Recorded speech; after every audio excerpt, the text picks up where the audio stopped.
প্রশ্ন, বাংলাদেশের প্রাকৃতিক দুর্যোগ নিয়ে একটি রচনা লিখো। উত্তর, প্রাকৃতিক দুর্যোগ বাংলাদেশের একটি নিয়মিত সমস্যা। সব সমস্যারই সমাধান আছে, গণিত বইয়েরও সব অঙ্কের সমাধান আছে। গাইড খুললেই সবার অঙ্ক মিলে যায়, তবে সবার অঙ্ক মিললেও আমার অঙ্ক মিলে না। মিলবে কেমনে? আমি তো অঙ্কই পারি না। পারি না এ কথাটি বলা উচিত নয়। কবি বলে গিয়েছেন, পারিব না এ কথাটি বলিও না আর, একবার না পারিলে দেখো শতবার।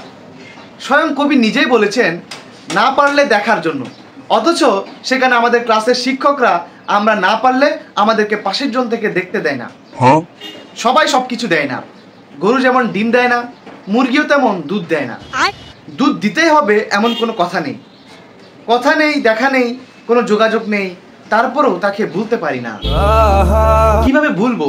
কারণ আমার ভাইয়ের রক্তে রাঙানো 21শে ফেব্রুয়ারি আমি কি ভুলিতে পারি? না, পারি না। কারণ যারা ভুলে যায় তারা বেঈমান। বেঈমানরা কখনো সুখী হয় না, তাদের জীবনে সবসময় সমস্যা লেগেই থাকে। বাংলাদেশেরও প্রতিনিয়ত বিভিন্ন সমস্যা লেগে থাকে। তার মধ্যে অন্যতম সমস্যা হলো প্রাকৃতিক দুর্যোগ।